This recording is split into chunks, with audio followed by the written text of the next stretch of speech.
السلام علیکم اسٹوڈنٹس. ہم دیکھ رہے تھے انفلیشن کے کائنڈس ہم نے دیکھ لیں. آج ہم دیکھیں گے کاسٹ پش انفلیشن کیا ہوتا ہے.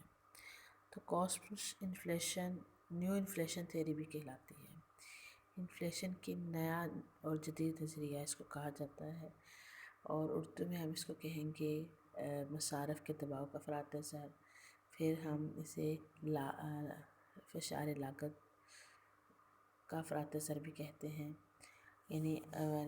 لاگت کے بڑھ جانے کا فراتِ زر. اب اگر دیکھا جائے تو یہ ایسا فراتِ زر ہے جس کے جو اس وجہ سے، یعنی قیمتیں اس وجہ سے بڑھتی ہیں کہ کاسٹ آف پروڈکشن بڑھ جاتی ہے، اشیاء کو تیار کرنے کی لاگت میں اضافہ ہو جاتا ہے، جس کی وجہ سے پرائسز خود بخود اوپر کی طرف موو کر جاتے ہیں، اور مجموعی رسد پرائسز بھی بڑھتی ہیں، اور دوسری طرف مجموعی رسد میں بھی کمی واقع ہو جاتی ہے. اب پرائسز بڑھنے سے مجموعی رسد بڑھتی نہیں بلکہ وہ کم ہو جاتی ہے، اور جبکہ ڈیمانڈ پر ایفیکٹ نہیں آتا، ڈیمانڈ ویسی ہی ہوتی ہے. لہٰذا رسد کے کم ہو جانے کی وجہ سے قیمتوں میں چڑھاؤ کا بڑھنے کا رجحان دیکھنے میں آتا ہے. اب کیا ریزن ہے جس کی وجہ سے مصارف بڑھ گئے؟ جو مختلف ریزنس ہو سکتی ہیں، مختلف وجوہات ہوتی ہیں، جیسے اجرتوں میں اضافہ ہو جائے، یا خام مال را مٹیریل کم ملے، کم مقدار میں ملے، یا وہ مہنگا ہو جائے. پھر یا آپ کا پاور کرائسس آ جائے، جیسے پاکستان میں ہم دیکھتے ہیں الیکٹرسٹی وغیرہ کی شارٹیج ہے، اور تو اس کے لیے اگر آپ کو بہت زیادہ پاور جو ہے وہ آپ کی بجلی جا رہی ہے، لوڈ شیڈنگ کا سامنا ہے، تو پھر دوسرے ریسورسز کے ذریعے سے اپنے مشینری کو جب چلانا ہے تو وہ کاسٹلی ریسورسز ہیں، جس کی وجہ سے کاسٹ آف پروڈکشن بڑھتی ہے. پھر اب روپے کی زر کی بیرونی قدر میں کمی کی وجہ سے آپ کے روپیہ جو ہے وہ کم ہو جائے، اس کی ویلیو ڈی ویلیو ہو جائے، تو اس کے نتیجے میں بھی آپ کے لیے اشیاء مہنگی ہو جاتی ہیں. ہر کاسٹ آف پروڈکشن جو ہے وہ اس میں اضافہ ہو سکتا ہے. پھر منافع جات بڑھنے کا، ناجائز منافع جات کا رجحان ہو اکانومی میں، اپنے منافع کو بڑھانے کا رجحان دیکھنے میں آئے، تو بھی کم رسد ہوتی ہے اور جو پرائسز ہیں بڑھ جاتی ہیں. مختلف ریزنس ہیں جن کی وجہ سے کاسٹ آف پروڈکشن بڑھ جاتی ہے، اور کاسٹ پش انفلیشن کا سامنا کرنا پڑتا ہے اکانومی کو. تو اس میں مجموعی خط طلب تو اپنی جگہ پر رہتا ہے، طلب میں تبدیلی واقع نہیں ہوتی، لیکن رسد میں کمی واقع ہو جاتی ہے، جس کی وجہ سے جو ایگریگیٹ سپلائی کا کام ہے وہ اوپر بائیں جانب منتقل ہوتا چلا جاتا ہے. یہاں ہم ڈائیگرام میں آپ دیکھ سکتے ہیں. اسی طرح سے جیسے ہم نے پریویس ڈائیگرام میں وائی ایکسس پر قومی آمدنی کو شو کیا گیا ہے، مجموعی رسد موجود طلب ہے، جبکہ وائی ایکسس پر پرائس لیول ہے. جو انیشیل ایکویلبریم ہے ایگریگیٹ ڈیمانڈ سپلائی کا، وہ دیکھا جا سکتا ہے E1 پر ہے. اب ہمارا جو سپلائی کب ہے، ایگریگیٹ سپلائی کب، وہ ایسا ہی ہے کہ کنیزین رینج کو بھی شو کر رہا ہے اور کلاسیکل رینج کو بھی شو کر رہا ہے. کنیزین یہ پہلے پازیٹیولی سلوپڈ ہے، دین اس کے بعد وہ ورٹیکل ہو جاتا ہے. تو E1 پر انٹرسیکشن ہے، اور وائی ایف فل امپلائمنٹ لیول اکانومی میں پایا جا رہا ہے. ہم دیکھتے ہیں کہ ایگریگیٹ سپلائی ڈیمانڈ تو وہی ہے، لیکن سپلائی کم ہو جاتی ہے کیونکہ کاسٹ آف پروڈکشن بڑھ گئی. مختلف ریزنس کی وجہ سے کاسٹ آف پروڈکشن بڑھ گئی، جس کے باعث رسد میں کمی دیکھنے میں آئی، کمی کا رجحان آیا. تو ایگریگیٹ سپلائی کا وہ اوپر کی طرف شفٹ ہو جاتا ہے. اب جہاں انٹرسیکشن ہو رہا ہے ایگریگیٹ ڈیمانڈ اور سپلائی کا، وہ E2 پر ہو رہا ہے. تو یہاں سے جب ہم ایکس پر موو کرائیں گے تو ہمارے پاس جو قومی آمدنی کی شرح ہے وہ آتی ہے Y1. تو اس کا مطلب ہے وائی ایف اور Y1 کے درمیان کا جو درمیانی حصہ ہے، اس اتنی کمی واقع ہوئی ہماری قومی آمدنی میں. پھر اور جبکہ پرائسز میں ہم دیکھتے ہیں، پرائسز میں اضافے کا رجحان دیکھا گیا، پرائسز P0 سے P1 ہو جاتی ہیں، اور ایک طرف تو شارٹیج ہوئی رسد کی، دوسری جانب پرائسز میں بھی اضافہ ہو گیا. اس کے بعد ہم دیکھتے ہیں کہ ایگریگیٹ سپلائی کا مزید اوپر کی طرف شفٹ کر جاتا ہے، کیونکہ کاسٹ آف پروڈکشن مزید بڑھ گئی، جس کے باعث پرائسز جو ہے P1 سے P2 ہو جاتے ہیں، اور جو قومی آمدنی ہے وہ Y1 سے Y2 ہو جاتی ہے، وہ مزید سکویز ہو جاتی ہے، مزید کم ہو جاتی ہے۔ تو اس طرح سے جو اس طرح کی صورتحال پائی جاتی ہے اکانومی میں، تو اسے ہم پیور کاسٹ پش انفلیشن کا نام دے دیتے ہیں۔ تو کاسٹ پش انفلیشن کے علاوہ اگر ہم دیکھیں تو ایک اسٹیگ فلیشن کی ایک ٹرم ہے جو آج کل یوز ہوتی ہے۔ Stagflation, inflation from inflation, comes from inflation, and stagflation جو ہے وہ اسٹیگنیشن سے آیا ہے، جس کا معنی جمود کے ہیں۔ اسے ہم ایسے رکوتی افراط زر یا جمود کا افراط زر بھی کہا جاتا ہے اسٹیگ فلیشن کو۔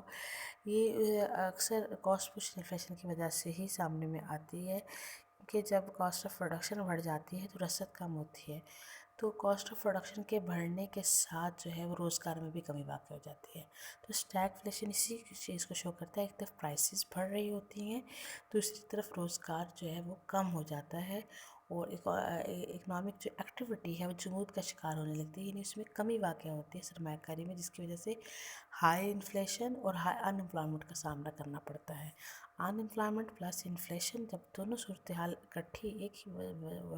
وقت میں سامنے آ رہی ہوں، تو ہم اس صورتحال کو اسٹیگ فلیشن کا نام دیتے ہیں، اور اکثر وہ کاسٹ پش انفلیشن ہی جو ہے وہ اس کو اس میں اضافے کا باعث بنتا ہے، یا اس کی طرف لے کر جاتا ہے اکانومی کو اسٹیگ فلیشن کی طرف، کیونکہ کاسٹ آف پروڈکشن بڑھنے سے پرائسز تو ایک طرف بڑھتی ہی ہیں، رسد کم ہونے کی وجہ سے لوگوں کے روزگار میں کمی واقع ہو جاتی ہے۔ اب افراط زر کے اثرات اور نتائج کیا ہوتے ہیں اکانومی پر، تو یہ دیکھا جائے تو مقررہ آمدنی والے افراد اس سے زیادہ متاثر ہوتے ہیں، کیونکہ ان کی آمدنی فکس ہوتی ہے، اس میں تو اضافہ نہیں ہو رہا ہوتا اس شرح سے جس طرح سے پرائسز بڑھ رہی ہوتی ہیں، تو عام صارفین کی قوت خرید کم ہو جاتی ہے، پرچیزنگ پاور کم ہوتی ہے، اور وہ تنگ دستی میں غربت کی میں پھنستے چلے جاتے ہیں، اور اپنی ضروریات جو ہیں وہ مشکل سے پوری کر پاتے ہیں، اور بہت پرسان حال ہوتا ہے ان کا۔ پھر ہم دیکھتے ہیں مہنگائی اور تنگ دستی غربت کی وجہ سے پہلے وہ لوگ جو اپنے اپنا سفید پوشی کا بھرم قائم رکھے ہوئے تھے، لیکن قیمتوں کے بڑھ جانے کی وجہ سے جب ان کو بھی ہاتھ پھیلانا پڑتا ہے، عزت نفس مجروح ہوتی ہے عام افراد کی، تو جرائم اور ہم دیکھتے ہیں رشوت ستانی، ڈاکے، دھوکہ دہی، بے ایمانی وغیرہ کا جو ہے وہ سلسلہ چل نکلتا ہے۔ پھر اس کے بعد ہم دیکھتے ہیں مہنگائی کی وجہ سے عوام کا معیار زندگی نہیں بڑھ پاتا، انہیں اچھی خوراک، اچھی رہائش، تفریح، صحت وغیرہ کی سہولیات میسر نہیں آتی، جس کی وجہ سے ان کی صحت خراب ہوتی ہے، اور ان کی پروڈکٹیوٹی استطاعت کار مزید کم ہوتی چلی جاتی ہے۔ افراط زر کی وجہ سے gap between haves and ہیوز not وہ وائڈ ہوتا چلا جاتا ہے، بڑھتا چلا جاتا ہے، طبقہ امیر سے امیر تر ہوتا چلا جاتا ہے، اپنے منافعوں کو بڑھاتے چلے جاتے ہیں، جبکہ دوسری جانب ہم دیکھتے ہیں غریب جو طبقہ ہے وہ پستا چلا جاتا ہے، اس کی جو پہنچ ہے وہ ضروریات زندگی سے بھی دور ہوتی چلی جاتی ہے۔ پھر قیمتیں بڑھنے کی وجہ سے جو ترقیاتی منصوبے چل رہے ہوتے ہیں، ان کی تکمیل کے لیے اب زیادہ رقومات درکار ہوتی ہیں، اور ان کے لیے اکثر جو ہے ان کی تخمینی لاگت بڑھتی چلی جاتی ہے، یعنی تخمینہ لگایا گیا اندازاً جو پہلے لگایا جاتا ہے ایک پروجیکٹ پر کہ اتنا اس کی اتنی پرائس میں اتنے جو ہے وہ کاسٹ میں یہ بن جائے گا، لیکن انفلیشن کی وجہ سے، قیمتوں کے بڑھنے کی وجہ سے اب اس کی پرائس میں بھی اضافہ ہو جاتا ہے، اس کی کاسٹ بھی بڑھ جاتی ہے۔ پھر افراط زر کی وجہ سے عام افراد اپنے بچوں کی تعلیم تربیت پر صحیح خرچ نہیں کر پاتے، ان کے بچے اگر باصلاحیت ہوں کہاں کچھ تو بھی وہ اپنے بچوں کو صحیح تعلیم تربیت نہیں دے پاتے، لہٰذا ان کی جو صلاحیتیں ہیں وہ اجاگر نہیں ہو پاتی۔ پھر جب آپ کے کاسٹ آف پروڈکشن بڑھ جاتی ہے، مہنگے داموں شے ملک کے اندر تیار ہوتی ہے، تو ایکسپورٹ جب آپ کرتے ہیں مارکیٹ میں، وہاں پر آپ کو سخت مقابلہ کا سامنا ہوتا ہے، اور ہماری برآمدی اشیاء کی قیمتیں زیادہ ہونے کی وجہ سے ان کی مانگ نہیں ہوتی انٹرنیشنل مارکیٹ میں، تو اس وجہ سے جو زر مبادلہ ہے اس میں بھی کمی دیکھنے میں آتی ہے۔ پھر جو ادائیگیوں توازن امپورٹس اور ایکسپورٹس کا جو بیلنس ہے اس میں ڈیفیسٹ سامنے آتا ہے، بیلنس نہیں رہتا وہ۔ پھر ہم دیکھتے ہیں مہنگائی کی وجہ سے لوگ بے چین نظر آتے ہیں، ہڑتالیں ہوتی ہیں، مزدور روز دل سے جلوس کرتے ہیں، عوام دل سے جلوس کرتی ہے، سڑکوں پر لوگ آتے ہیں، مہنگائی کے لیے پروٹیسٹ کرتے ہیں۔ دوسری جانب وہ اپنے تنخواہیں بڑھانے کے لیے، اپنی اجرتیں بڑھانے کے مطالبے کرتے ہیں، تو اس طرح سے پیداوار کا سلسلہ رکتا ہے، کام رکتا ہے، پیداوار بری طرح سے متاثر ہوتی ہے۔ یہ افراط زر کی وجہ سے